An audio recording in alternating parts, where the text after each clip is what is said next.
Chapter 4, the BFG.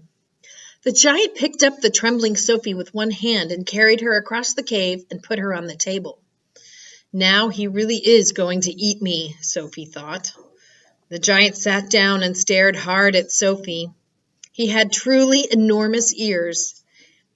Each one was as big as the wheel of a truck, and he seemed to be able to move them inwards and outwards from his head as he wished. "I is hungry," the giant boomed. He grinned, showing massive square teeth. The teeth were very white and very square, and they sat in his mouth like huge slices of white bread.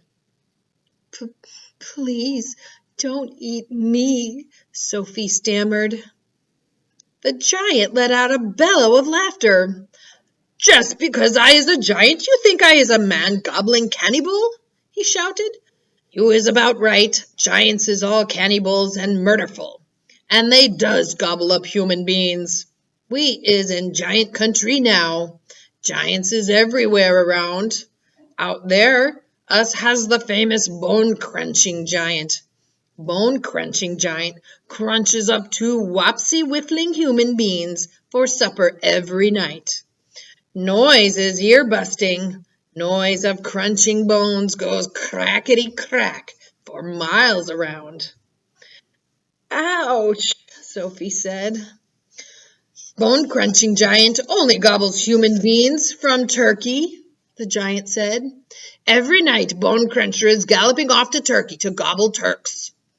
Sophie's sense of patriotism was suddenly so bruised by this remark that she became quite angry. "Why Turks?" she blurted out. "What's wrong with the English?"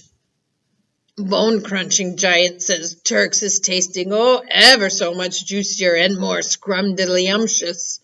Bone Cruncher says Turkish human beings has a glamorously flavor.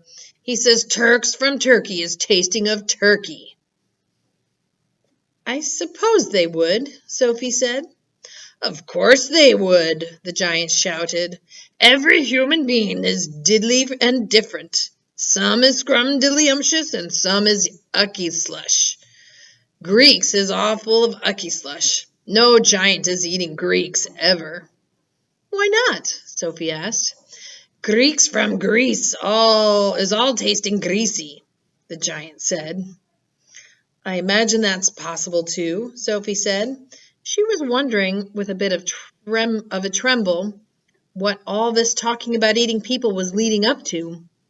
Whatever happened, she simply must play along with this peculiar giant and smile at his jokes. But were they jokes? Perhaps the great brute was just working up an appetite by talking about food.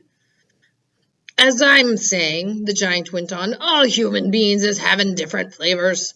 Human beings from Panama is tasting very strong of hats." "Why hats?" Sophie said. "You is not very clever," the giant said, moving his great ears in and out. "I thought all human beings is full of brains, but your head is emptier than a boondoggle."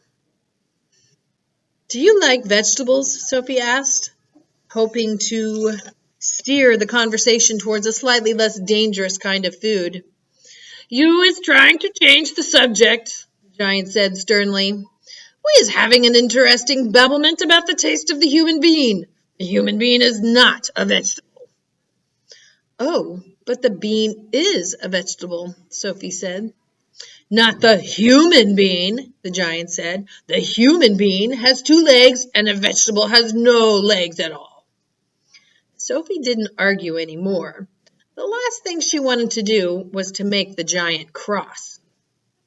"The human being," the giant went on, "is coming in dillions of different flavors. For instance, human beings from Wales is tasting very whooshy of fish.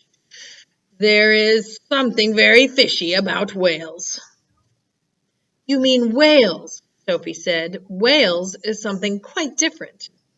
"Wales is Wales," the giant said. "Don't gobble funk around with words. I will now give you another example. Human beings from Jersey has most disgustable woolly tickle on the tongue," the giant said. "Human beings from Jersey is tasting of cardigans."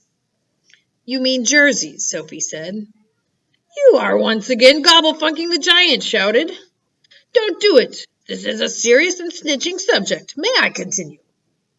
Please do, Sophie said. Danes from Denmark is tasting ever so much of dogs, the giant went on. Of course, Sophie said. They taste of Great Danes. Wrong, cried the giant, slapping his thigh.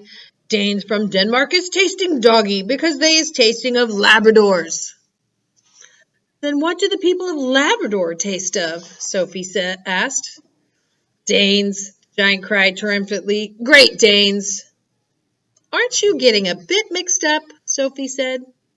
I is a very mixed up giant, the giant said, but I does do my best, and I is not nearly as mixed up as the other giants. I know one who gallops all the way to Wellington for his supper. Wellington? Sophie said. Where is Wellington? Your head is full of squashed flies, the giant said. Wellington is in New Zealand. The human beings in Wellington has an especially scrumdiddlyumptious taste. So says the welly-eating giant. What do the people of Wellington taste of? Sophie asked. Boots, the giant said. Of course, Sophie said. I should have known. Sophie decided that this conversation had now gone on long enough. If she was going to be eaten, she'd rather get it over and done with right away than be kept hanging around any more. What sort of human beings do you eat? She asked, trembling. Me, shouted the giant, his mighty voice making the glass jars rattle on their shelves. Me gobbling up human beings? This I never. The others, yes, all the others is gobbling them up every night. But not me. I is a freaky giant. I is a nice and jumbly giant. I is the only nice and jumbly giant on giant country. I is the big friendly giant. I is the BFG. What is your name? My name is Sophie, Sophie said, hardly daring to believe the good news she had just heard.